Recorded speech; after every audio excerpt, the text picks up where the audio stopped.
A Journey into the Interior of the Earth by Jules Verne. Chapter 1. The Professor and His Family. On the 24th of May, 1863, my uncle, Professor Liedenbrock, rushed into his little house, number 19 Königstrasse, one of the oldest streets in the oldest portion of the city of Hamburg. Martha must have concluded that she was very much behindhand, for the dinner had only just been put into the oven. "Well now," said I to myself, "if that most impatient of men is hungry, what a disturbance he will make." "Liedenbrock so soon?" cried poor Martha in great alarm, half opening the dining-room door. "Yes, Martha, but very likely the dinner is not half cooked, for it is not 2 yet. St. Michael's clock has only just struck 1:30. "Then why has the master come home so soon?" "Perhaps he will tell us that himself." "Here he is, Monsieur Axel. I will run and hide myself while you argue with him." And Martha retreated in safety into her own dominions. I was left alone. But how was it possible for a man of my undecided turn of mind to argue successfully with so irascible a person as the professor? With this persuasion I was hurrying away to my own little retreat upstairs, when the street door creaked upon its hinges. Heavy feet made the whole flight of stairs to shake, and the master of the house, passing rapidly through the dining-room, threw himself in haste into his own sanctum. But on his rapid way he had found time to fling his hazel stick into a corner, his rough broad-brim upon the table, and these few emphatic words at his nephew, "Axel, follow me!" I had scarcely had time to move when the professor was again shouting after me, "What, not come yet?" and I rushed into my redoubtable master's study.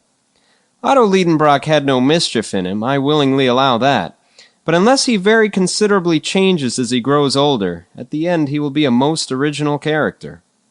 He was a professor at the Johannæum, and was delivering a series of lectures on mineralogy, in the course of every one of which he broke into a passion once or twice at least.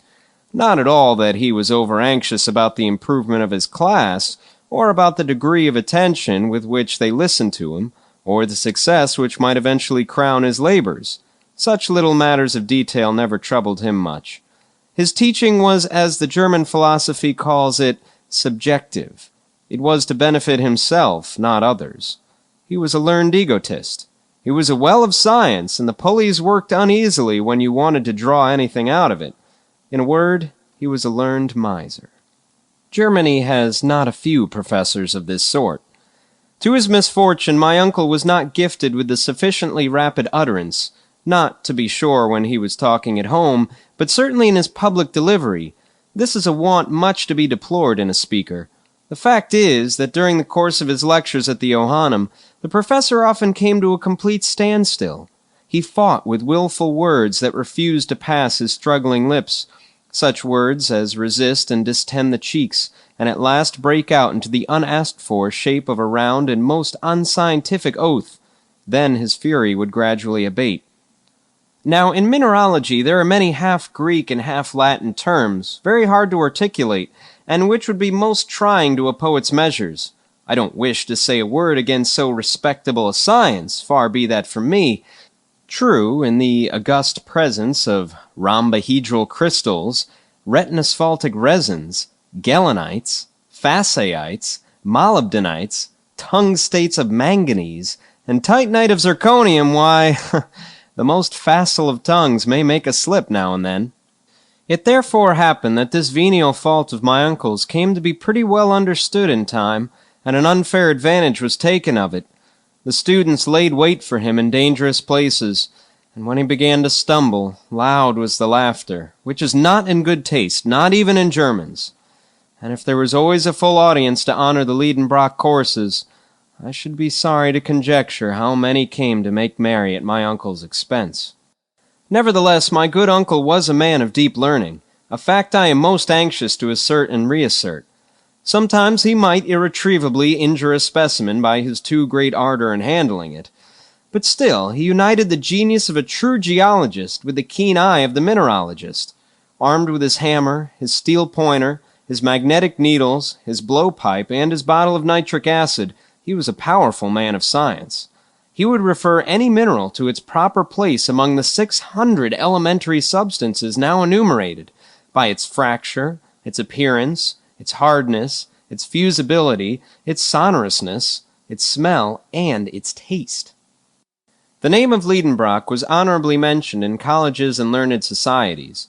Humphrey Davy, Humboldt, Captain Sir John Franklin, General Sabine never failed to call upon him on their way through Hamburg. Becquerel, Ebelman, Brewster, Dumas, Milne Edwards, St. Clair de Ville frequently consulted him upon the most difficult problems in chemistry, a science which was indebted to him for considerable discoveries. For in 1853 there had appeared at Leipzig an imposing folio by Otto Liedenbrock entitled A Treatise Upon Transcendental Chemistry, with plates, a work, however, which failed to cover its expenses. To all these titles to honor, let me add that my uncle was the curator of the Museum of Mineralogy formed by M. Struve, the Russian ambassador, a most valuable collection, the fame of which is European. Such was the gentleman who addressed me in that impetuous manner. Fancy a tall, spare man, of an iron constitution, and with a fair complexion which took off a good 10 years from the 50 he must own to. His restless eyes were in incessant motion behind his full-size spectacles. His long, thin nose was like a knife-blade. Boys had been heard to remark that that organ was magnetized and attracted iron filings. But this was merely a mischievous report. It had no attraction except for snuff, which it seemed to draw to itself in great quantities.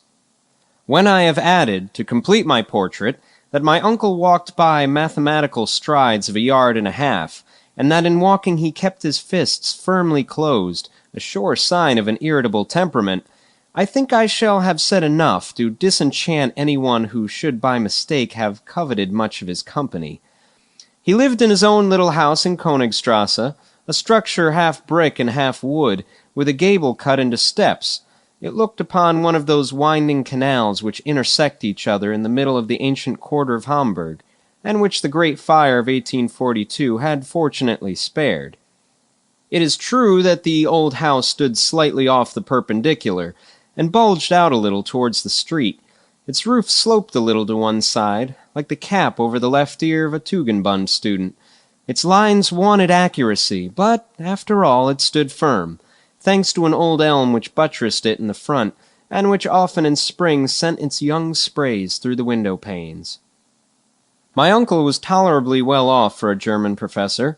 The house was his own, and everything in it. The living contents were his goddaughter Grauben, a young Virlandaise of 17, Martha, and myself. As his nephew and an orphan, I became his laboratory assistant. I freely confess that I was exceedingly fond of geology and all its kindred sciences. The blood of a mineralogist was in my veins, and in the midst of my specimens I was always happy. In a word, a man might live happily enough in the little old house in the Königstrasse, in spite of the restless impatience of its master, for although he was a little too excitable, he was very fond of me. But the man had no notion how to wait. Nature herself was too slow for him. In April, after he had planted in the terracotta pots outside his window seedling plants of mignonette and convolvulus, he would go and give them a little pull by their leaves to make them grow faster. In dealing with such a strange individual, there was nothing for it but prompt obedience. I therefore rushed after him. Chapter 2. A Mystery to be Solved at Any Price. That study of his was a museum, and nothing else. Specimens of everything known in mineralogy lay there in their places in perfect order, and correctly named, divided into inflammable, metallic, and lithoid minerals. How well I knew all these bits of science! Many a time, instead of enjoying the company of lads of my own age, I had preferred dusting these graphites, anthracites, coals, lignites, and peats. And there were bitumens, resins, organic salts to be protected from the least grain of dust, and metals from iron to gold, metals whose current value altogether disappeared in the presence of the Republican equality of scientific specimens, and stones, too, enough to rebuild entirely the house in Königstrasse, even with a handsome additional room, which would have suited me admirably. But on entering this study now, I thought of none of these wonders. My uncle alone filled my thoughts. He had thrown himself into a velvet easy-chair, and was grasping between his hands a book over which he bent, pondering with intense admiration. "Here's a remarkable book," What a wonderful book!" he was exclaiming. These ejaculations brought to my mind the fact that my uncle was liable to occasional fits of bibliomania, but no old book had any value in his eyes unless it had the virtue of being nowhere else to be found, or at any rate, of being illegible. "Well now, don't you see it yet? Why, I have got a priceless treasure that I found this morning in rummaging in old Hevelius's shop, the Jew." "Magnificent," I replied, with a good imitation of enthusiasm. What was the good of all this fuss about an old quarto, bound in rough calf, a yellow, faded volume, with a ragged seal depending from it? But for all that, there was no lull yet in the admiring exclamations of the professor. "See," he went on, both asking the questions and supplying the answers, "isn't it a beauty? Yes, splendid! Did you ever see such a binding? Doesn't the book open easily? Yes, it stops open anywhere. But does it shut equally well? Yes, for the binding and the leaves are flush, all in a straight line, and no gaps or openings anywhere. And look at its back, after 700 years! Why, Bozerian, Kloss, or Polgold might have been proud of such a binding." While rapidly making these comments, my uncle kept opening and shutting the old tome. I really could do no less than ask a question about its contents, although I did not feel the slightest interest. "And what is the title of this marvelous work?" I asked with an affected eagerness which he must have been very blind not to see through. "This work," replied my uncle, firing up with renewed enthusiasm, "this work is the Heimskringla of Snorre Turlson, the most famous Icelandic author of the 12th century. It is the chronicle of the Norwegian princes who ruled in Iceland." "Indeed," I cried, keeping up wonderfully. "Of course it is the German translation?" "What?" sharply replied the professor. "A translation? What should I do with a translation? This is the Icelandic original, in the magnificent idiomatic vernacular, which is both rich and simple, and admits of an infinite variety of grammatical combinations and verbal modifications." "Like German," I happily ventured. "Yes," replied my uncle, shrugging his shoulders. "But in addition to all this, the Icelandic has 3 numbers like the Greek, and irregular declensions of nouns proper like the Latin." "Ah," said I, a little moved out of my indifference. "And is the type good?" "Type? What do you mean by talking of type, wretched Axel? Type? Do you take it for a printed book, you ignorant fool? It is a manuscript, a runic manuscript." "Runic?" "Yes. Do you want me to explain what that is?" "Of course not," I replied in the tone of an injured man.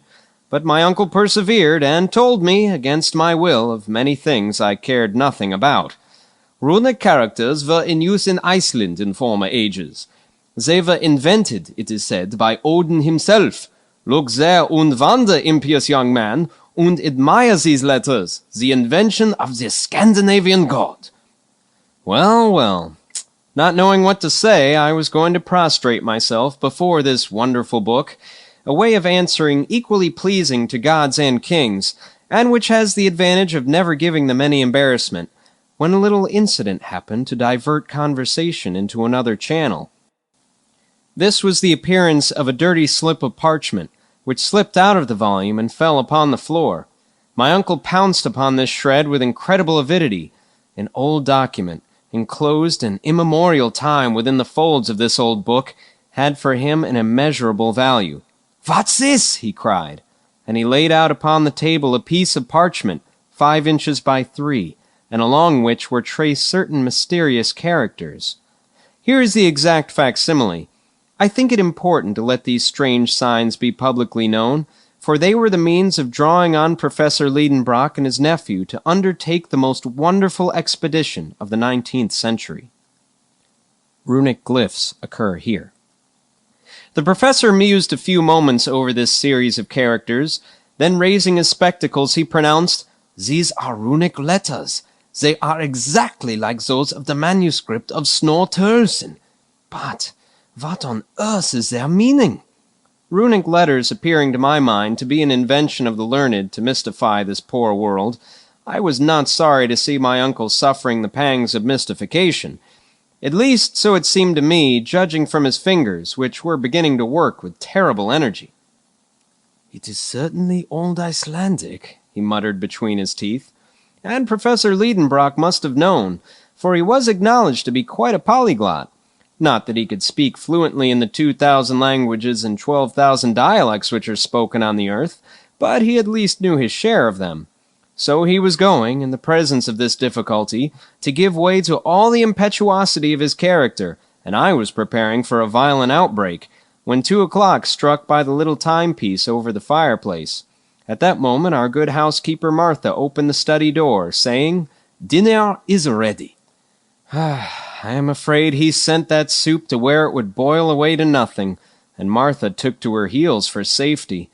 I followed her, and hardly knowing how I got there, I found myself seated in my usual place. I waited a few minutes. No professor came.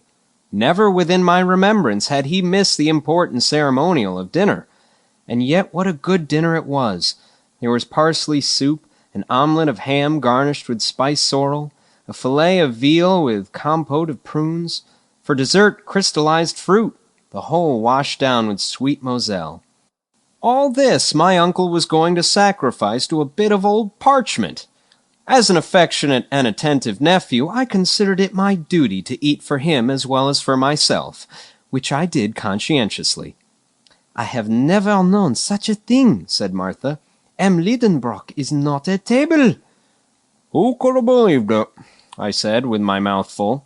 "Something serious is going to happen," said the servant, shaking her head. My opinion was that nothing more serious would happen than an awful scene when my uncle should have discovered that his dinner was devoured.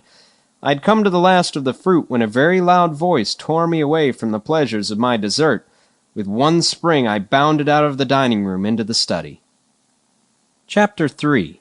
The Runic Writing Exercises of the Professor. "Undoubtedly it is Runic," said the professor, bending his brows. "But there is a secret in it, and I mean to discover the key." A violent gesture finished the sentence. "Sit there," he added, holding out his fist towards the table. "Sit there and write." I was seated in a trice. "Now I will dictate to you every letter of our alphabet which corresponds with each of these Icelandic characters. We will see what that will give us. But, by St. Michael, if you should dare to deceive me—" The dictation commenced. I did my best. Every letter was given to me one after the other, with the following remarkable result. MM.RNLLS ESREVEL SEECIDE SGTSSMF VNTEIEF NIEDRKE KT, SAMN ATRATE capital S SAODRRN EMTNAE capital I NVAECT RRIL capital SA capital ATSAAR .NVCRC IEAABS CCRMI EEVT capital VL FR capital ANTV DT comma IAC OSEIBO KEDII capital I. When this work was ended, my uncle tore the paper from me and examined it attentively for a long time. "What does it all mean?" he kept repeating mechanically. Upon my honor, I could not have enlightened him. Besides, he did not ask me, and went on talking to himself. "This is what is called a cryptogram, or cipher," he said, "in which letters are purposely thrown in confusion, which, if properly arranged, would reveal their sense. Only think that under this jargon there may lie concealed the clue to some great discovery." As for me, I was of the opinion that there was nothing at all in it, though of course I took care not to say so. Then the professor took the book and the parchment, and diligently compared them together. These two writings are not by the same hand, he said. The cipher is of later date than the book, an undoubted proof of which I see in a moment. The first letter is a double M, a letter which is not to be found in Tolkien's book, and which was only added to the alphabet in the 14th century. Therefore, there are 200 years between the manuscript and the document. I admitted that this was a strictly logical conclusion. I am therefore led to imagine, continued my uncle, that some possessor of this book wrote these mysterious letters. But who was that possessor? Is his name nowhere to be found in the manuscript? My uncle raised his spectacles, took up a strong lens, and carefully examined the blank pages of the book. On the front of the second, the title page, he noticed a sort of stain which looked like an ink blot, but in looking at it very closely he thought he could distinguish some half-effaced letters. My uncle at once fastened upon this as the center of interest, and he labored at that blot until by the help of his microscope he ended by making out the following runic characters, which he read without difficulty. "On Saknusum!" he cried in triumph. "Why, that is the name of another Icelander, a savant of the 16th century, a celebrated alchemist." I gazed at my uncle with satisfactory admiration. "Those alchemists," he resumed, "Avicenna, Bacon, Lully, Paracelsus, were the real and only savants of their time. They made discoveries at which we are astonished.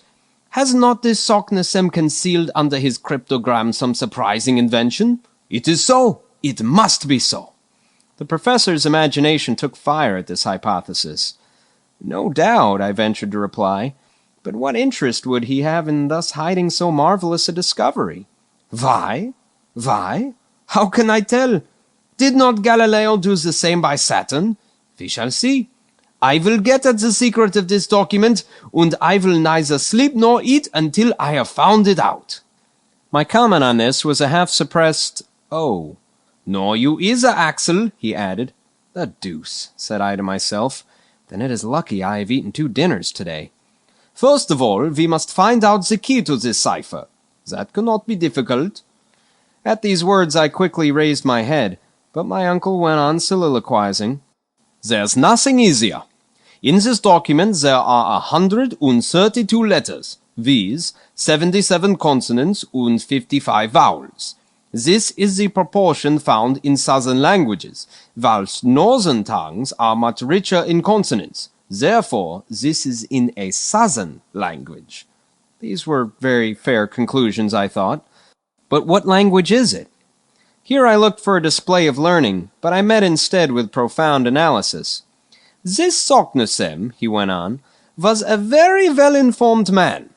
Now, since he was not writing in his own mother tongue, he would naturally select that which was currently adopted by the choice spirits of the 16th century.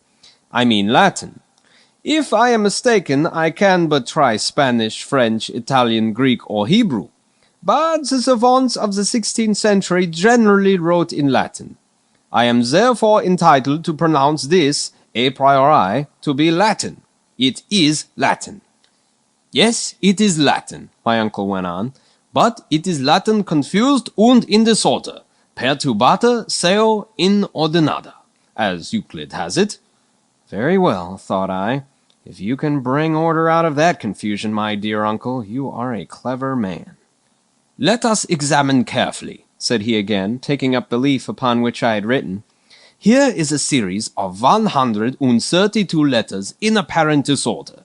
There are words consisting of consonants only, as NRRLLS, others, on the other hand, in which vowels predominate, as for instance the fifth, UNEEIEF, or the last but one, OSEIBO. Now this arrangement has evidently not been premeditated. It has arisen mathematically in obedience to the unknown law which has ruled in the succession of these letters. It appears to me a certainty that the original sentence was written in a proper manner, and afterwards distorted by a law which we have yet to discover. Whoever possesses the key of this cipher will read it with fluency. What is that key? Axel, have you got it?" I answered not a word, and for a very good reason. My eyes had fallen upon a charming picture suspended against the wall, the portrait of Gräuben. My uncle's ward was at that time at Altona, staying with a relation, and in her absence I was very downhearted. For I may confess it to you now, the pretty Virlandaise and the professor's nephew loved each other with a patience and a calmness entirely German. We had become engaged unknown to my uncle, who was too much taken up with geology to be able to enter into such feelings as ours. Gräuben was a lovely blue-eyed blonde, rather given to gravity and seriousness, but that did not prevent her from loving me very sincerely. As for me, I adored her, if there is such a word in the German language. Thus it happened that the picture of my pretty Virlandaise threw me in a moment out of the world of realities into that of memory and fancy. There looked down upon me the faithful companion of my labors and my recreations. Every day she helped me to arrange my uncle's precious specimens. She and I labeled them together. Mademoiselle Gräuben was an accomplished mineralogist. She could have taught a few things to a savant. She was fond of investigating abstruse scientific questions. What pleasant hours we have spent in study, and how often I envied the very stones which she handled with her charming fingers. Then, when our leisure hours came, we used to go out together and turn into the shady avenues by the Ulster, which went happily side by side up to the old windmill, which formed such an improvement to the landscape at the head of the lake. On the road we chatted hand in hand. I told her amusing tales at which she laughed heartily. Then we reached the banks of the Elbe, and after having bid good-bye to the Swan, sailing gracefully amidst the white water-lilies, we returned to the quay by the steamer. This is just where I was in my dream, when my uncle with a vehement thump on the table dragged me back to the realities of life. "Come," said he, "the very first idea which would come into anyone's head to confuse the letters of a sentence would be to write the words vertically instead of horizontally." "Indeed," said I. "Now we must see what would be the effect of that, Axel. Put down upon this paper any sentence you like. Only instead of arranging the letters in the usual way, one after the other, place them in succession in vertical columns, so as to group them together in 5 or 6 vertical lines." I caught his meaning, and immediately produced the following literary wonder. "I love you well, my own dear Gräuben!" ! "Good," said the professor, without reading them. "Now set down those words in a horizontal line." I obeyed, and with this result. IYLOAU LOLWRB OU, NGE VWMDRN EEYEA! "Excellent," said my uncle, taking the paper hastily out of my hands. "This begins to look just like an ancient document. The vowels and the consonants are grouped together in equal disorder. There are even capitals in the middle of words, and commas too, just as in Saknussemm's parchment." I considered these remarks very clever. "Now," said my uncle, looking straight at me, "to read the sentence which you have just written, and with which I am wholly unacquainted, I shall only have to take the first letter of each word, then the second, the third, and so forth." And my uncle, to his great astonishment, and my much greater, read, "I love you well, my own dear Gräuben?" "Hello!" cried the professor. Yes, indeed, without knowing what I was about, like an awkward and unlucky lover, I had compromised myself by writing this unfortunate sentence. "Aha! You are in love with Gräuben?" he said, with the right look for a guardian. "Yes, no," I stammered. "You love Gräuben," he went on once or twice dreamily. "Well, let us apply the process I have suggested to the document in question." My uncle, falling back into his absorbing contemplations, had already forgotten my imprudent words. I merely say imprudent, for the great mind of so learned a man, of course, had no place for love affairs, and happily the grand business of the document gained me the victory. Just as the moment of the supreme experiment arrived, the professor's eyes flashed right through his spectacles. There was a quivering in his fingers as he grasped the old parchment. He was deeply moved.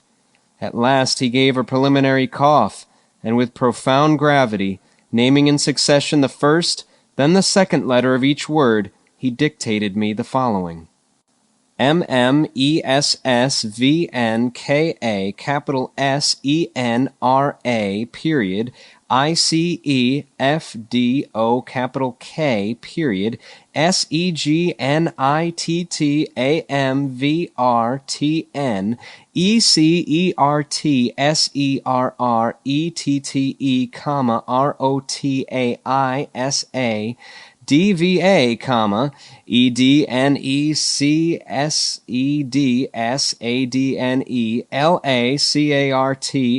LACARTNIII, LV, capital I, SIRATRAC, capital SARB, MVTABILED, MEK, MERETAR, CSILVOC, capital I, SLEFFEN, capital SNI, period.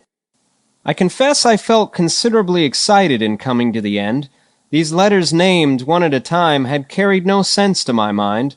I therefore waited for the professor with great pomp to unfold the magnificent but hidden Latin of this mysterious phrase. But who could have foretold the result? A violent thump made the furniture rattle and spilt some ink, and my pen dropped from between my fingers. "That's not it!" cried my uncle. "There's no sense in it!"